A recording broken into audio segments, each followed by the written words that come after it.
Yang terhormat Menteri Hukum Republik Indonesia, yang terhormat Kementerian Sekretariat Negara RI, yang terhormat para anggota Dewan, hadirin yang kami muliakan. Marilah kita memasuki acara pertama rapat paripurna Dewan hari ini, yaitu pembicaraan tingkat 2 pengambilan keputusan terhadap rancangan undang-undang tentang Kitab Undang-Undang Hukum Acara Pidana. Sebagaimana kita ketahui bersama bahwa berdasarkan ketentuan pasal 164 ayat 1 Peraturan DPR RI nomor 1 tahun 2020 tentang tata tertib yang menyatakan bahwa hasil pembicaraan tingkat 1 atas pembahasan undang-undang yang dilakukan oleh komisi, gabungan komisi, badan legislasi, badan anggaran atau panitia khusus dengan pemerintah yang diwakili oleh menteri dilanjutkan pada pembicaraan tingkat 2 untuk mengambil keputusan dalam rapat paripurna yang didahului oleh penyampaian laporan yang berisi proses, pendapat mini fraksi, pendapat mini DPD, dan hasil pembicaraan tingkat 1, pernyataan persetujuan atau penolakan dari fraksi dan anggota secara lisan yang diminta oleh pimpinan rapat paripurna DPR, dan pendapat akhir presiden yang disampaikan oleh menteri yang mewakilinya. Berkenaan dengan hal tersebut, kami mempersilahkan kepada Ketua Komisi 3 DPR RI yang terhormat Saudara Dr. Habibur Rahman SAMH untuk menyampaikan laporannya.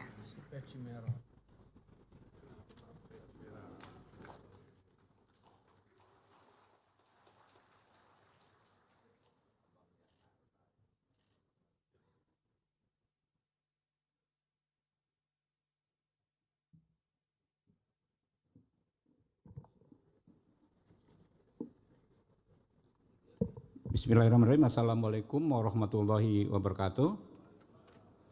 Salam sejahtera untuk kita semua. Om Swastiastu, Namo Buddhaya, salam kebajikan.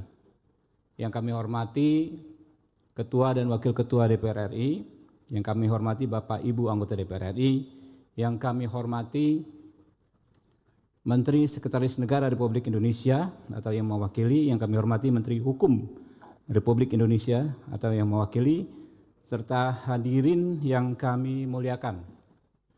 Sebelum saya membaca laporan, saya perlu menyampaikan sedikit klarifikasi Bapak dan Ibu terkait adanya hoax atau berita bohong yang beredar sangat masif ini ya di media di sosial media, yang intinya menyebutkan 4 hal ya. Intinya, kalau RUU KUHP disahkan, polisi jadi bisa lakukan ini ke kamu tanpa izin hakim. Yang pertama, diam-diam menyadap, merekam dan mengutak-atik alat komunikasi digitalmu tanpa batasan soal penyadapan sama sekali. Kami perlu klarifikasi ya, bahwa menurut pasal 135 ayat 2 KUHP yang baru, hal ihwal penyadapan itu tidak diatur sama sekali dalam KUHP. Tapi akan kita atur di undang-undang tersendiri yang membahas soal penyadapan. Sejauh ini kalau dari pembicaraan lintas fraksi di Komisi 3, hampir semua fraksi, bahkan semua fraksi menginginkan penyadapan itu nanti diatur secara sangat hati-hati dan harus dengan izin Ketua Pengadilan. Yang kedua, hoax yang kedua disebut polisi bisa membekukan sepihak tabungan dan semua rekening online-mu.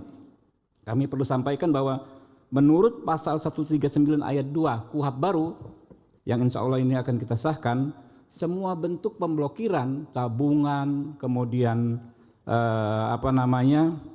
data di drive dan lain sebagainya harus dilakukan dengan izin hakim, Ketua Pengadilan. Yang ketiga, hoaxnya disebutkan polisi bisa mengambil HP, laptop dan data elektronikmu. Menurut pasal 44 KUHP baru yang akan kita sahkan ya, bahwa semua bentuk penyitaan itu harus dengan izin Ketua Pengadilan Negeri. Jadi tidak benar. Lalu hoax yang keempat adalah polisi bisa menangkap, melarang, meninggalkan tempat, menggeledah, bahkan melakukan penahanan tanpa konfirmasi tindak pidana. Hal ini juga tidak benar ya, bahwa menurut pasal 93 dan pasal 99 KUHP baru, penangkapan, penahanan, penggeledahan harus dilakukan dengan sangat hati-hati dan berdasarkan minimal 2 alat bukti ya. Sementara penahanan nanti kita jelaskan diatur lebih rinci. Oke.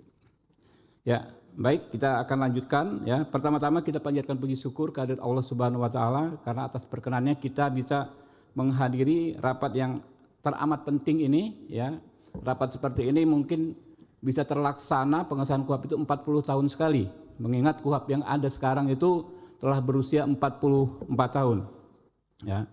KUHP baru menuju keadilan yang hakiki. Komisi 3 ya bersama rekan-rekan pemerintah mengucapkan syukur alhamdulillah atas telah selesainya pembahasan RUU tentang KUHP yang sangat dibutuhkan oleh seluruh penegak hukum di negeri ini yang akan ya mendampingi penggunaan KUHP.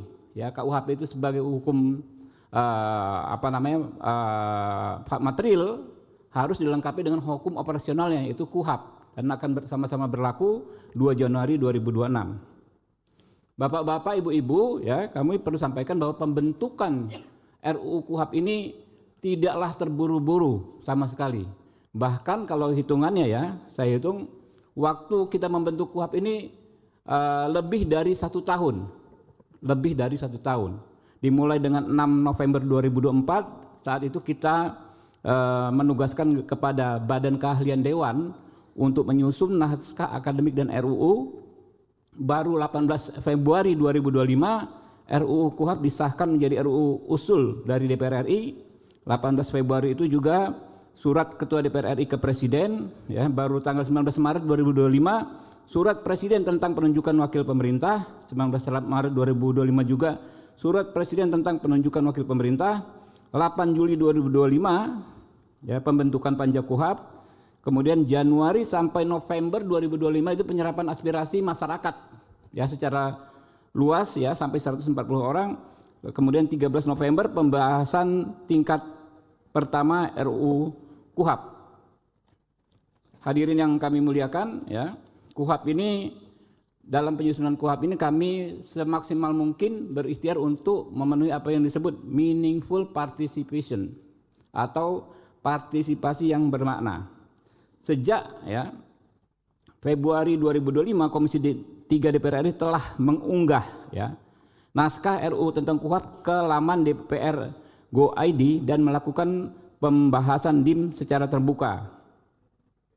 Kemudian telah dilakukan RDBU dengan setidaknya 130 pihak dari berbagai elemen masyarakat, akademisi, advokat, serta elemen penegak hukum.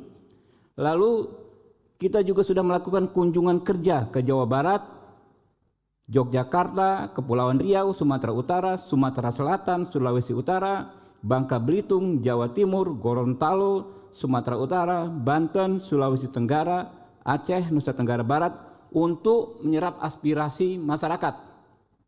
Kami juga sudah menerima masukan tertulis dari ratusan kelompok masyarakat dalam kurun waktu 4 bulan terhitung sejak 8 Juli 2025.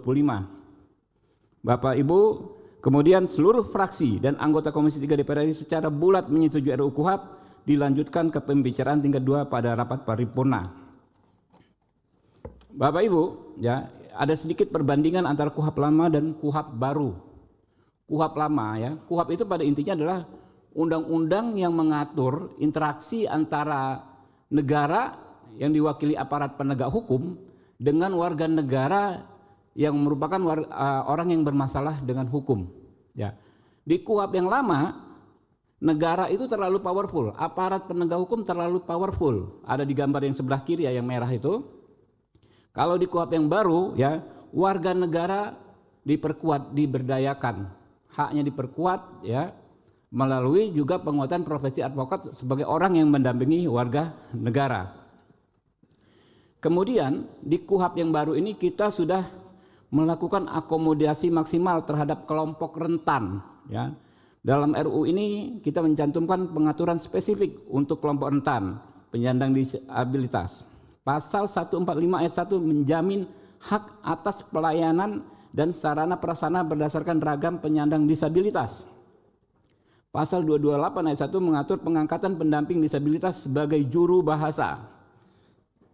Selain itu, penjelasan pasal 236 pasal terkait alat bukti saksi mengenai hak penyandang disabilitas untuk dapat menjadi saksi walaupun tidak ia lihat sendiri, tidak ia dengar sendiri ya, secara langsung ya, penyandang disabilitas harus dapat secara bebas dan tanpa tekanan menyampaikan kesaksiannya untuk kekuatan hukum yang sama. Jadi gini, ada kekhususan untuk penyandang disabilitas dalam bersaksi.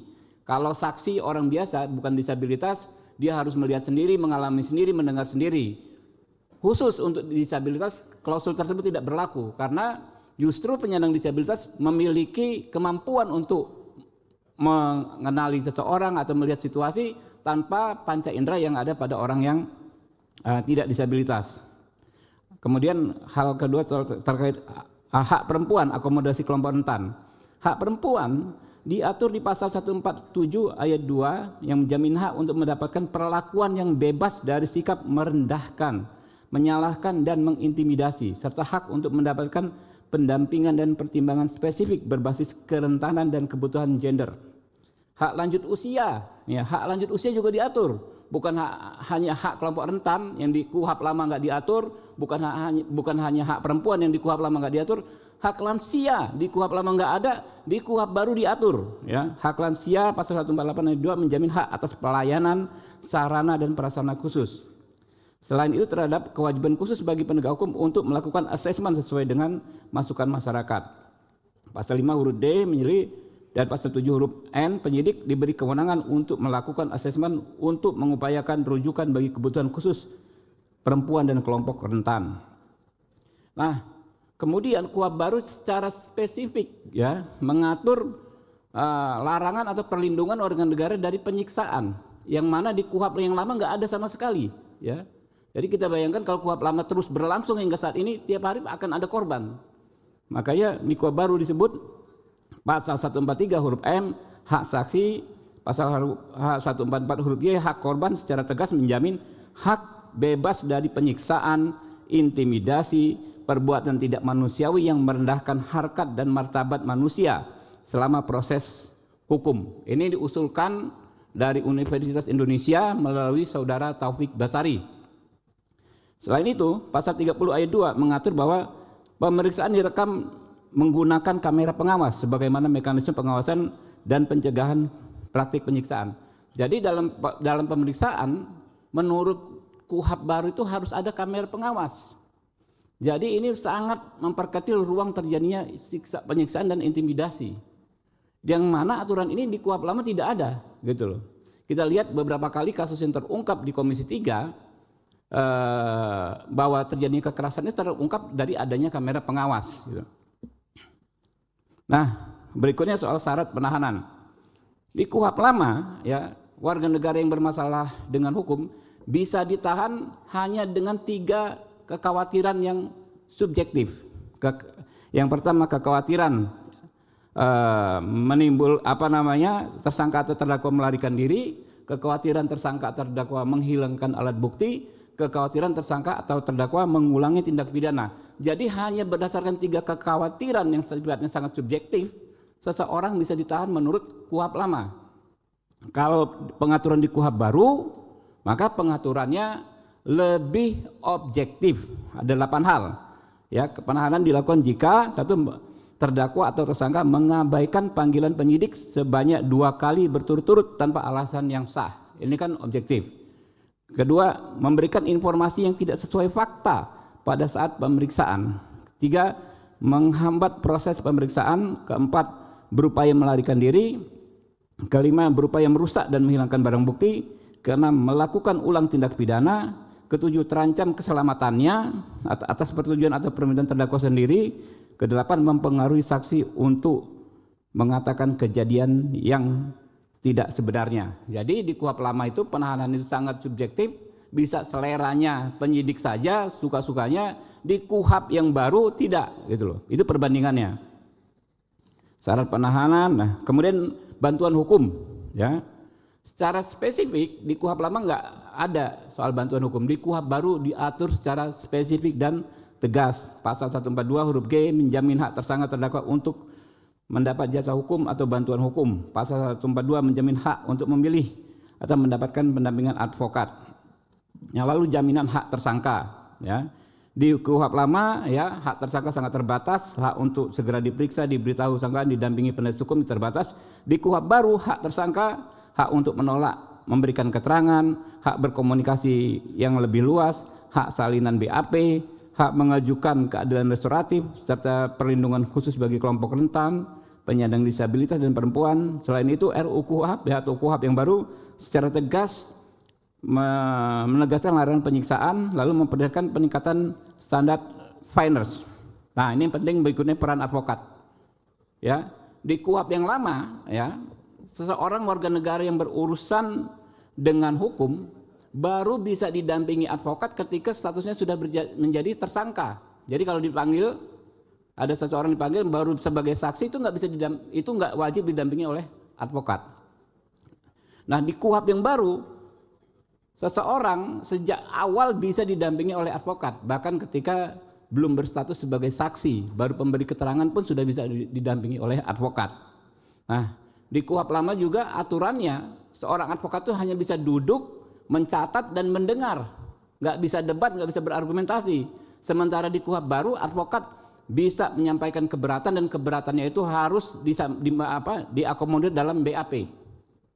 Jadi kita bisa membayangkan nanti advokat kita seperti advokat di film-film Amerika, bisa debat dengan penyidik membela kepentingan kliennya. Ya, tepuk tangan dong. Ya, teman-teman. Kemudian penguatan pra-peradilan. Nah, ini penting nih, teman-teman. Di KUHP lama itu pra-peradilan itu sangat terbatas ya, mengenai hak sah tidaknya penangkapan dan lain sebagainya. KUHP yang baru ini sangat-sangat progresif yang bisa dilakukan pra-peradilan. Yang pertama, sah atau tidaknya upaya paksa. Kemudian sah atau tidaknya penghentian penyidikan. Sah atau tidaknya permintaan ganti rugi, sah atau tidaknya penyitaan benda atau barang yang tidak ada kaitannya dengan tindak pidana. Kemudian penuntutan terhadap penanganan perkara tanpa alasan yang sah. Nah, yang ini yang saya sebutkan terakhir itu dikenal dalam bahasa Inggrisnya itu undue delay. Jadi kalau kita melaporkan perkara ke aparat penegak hukum, kadang-kadang bertahun-tahun nggak diproses, kita nggak bisa ngapa-ngapain. Nah, dengan KUHP yang baru, maka hal tersebut menjadi objek pra-peradilan. Kita bisa ajukan gugatan pra-peradilan agar hakim memutus agar laporan kita bisa ditindaklanjuti. Lalu soal permohonan penangguhan penahanan dan pembantaran penahanan juga menjadi objek KUHP. Ya. Kemudian yang terbaru adalah yang paling penting menurut saya adalah soal keadilan restoratif. Ya, keadilan restoratif ini adalah intinya penyelesaian masalah antara pelaku dengan korban untuk mengembalikan kerugian korban tanpa melanjutkan ke proses hukum. Banyak sekali perkelahian remaja, misalnya orang yang sudah damai, tapi proses hukumnya sering lanjut, ya kan ya. Pertengkaran tetangga antar tetangga, orang yang sudah damai tapi proses hukum berlanjut. Ujaran, ya yang sekarang disebut ujaran kebencian, orang merasa dicemarkan nama baiknya, tidak dimusyawarahkan, tapi prosesnya bisa berlanjut. Dengan KUHP yang baru, itu ada yang namanya mekanisme restoratif justice.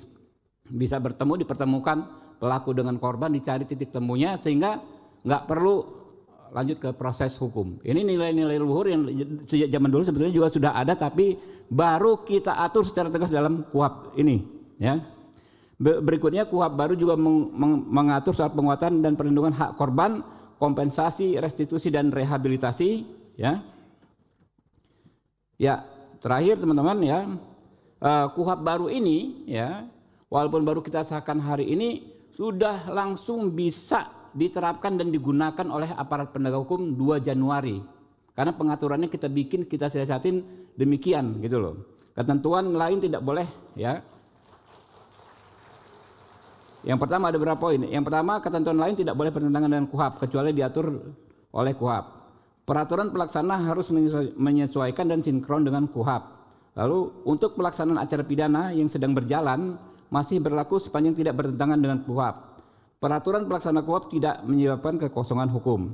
Peraturan pelaksana KUHP harus ditetapkan paling lama 1 tahun setelah KUHP diundangkan. Ya teman-teman, terakhir kami ingin sampaikan bahwa hingga hari ini pun masih ada saudara-saudara kita ya, yang apakah karena tidak mendapat informasi yang pas, apakah memang atau karena memang mempunyai sikap politik yang konsisten menolak pengesahan KUHP ya, tapi juga banyak masyarakat ya yang mendesak kita untuk segera mengesahkan KUHP Ya, kita harus memahami bahwa kritik maupun dukungan terhadap pengesahan RUU KUHP ini kita maknai sebagai keniscayaan berdemokrasi di negeri tercinta. Ya, ada azas ya, omne disputatio finem habere debet, artinya setiap perdebatan memang harus ada akhirnya, ya. Ubur-ubur ikan lele, KUHP baru kita sahkan le. Ya. Demikian dari saya, terima kasih.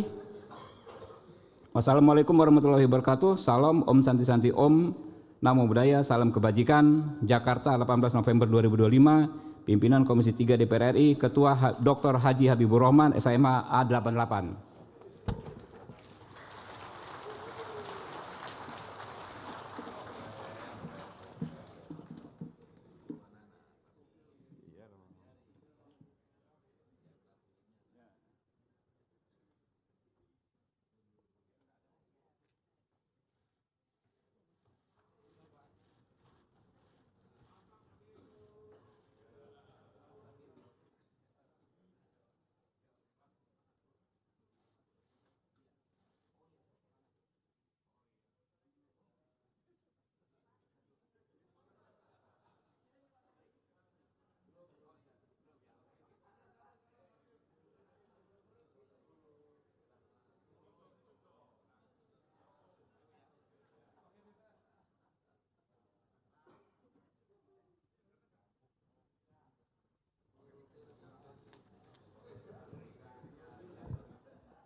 Terima kasih kami sampaikan kepada Ketua Komisi 3 DPR RI yang telah menyampaikan laporan hasil pembahasan rancangan undang-undang tersebut. Tibalah saatnya kami minta persetujuan fraksi-fraksi terhadap rancangan undang-undang tentang Kitab Undang-Undang Hukum Acara Pidana. Apakah dapat disetujui untuk disahkan menjadi undang-undang? Setuju. Terima kasih.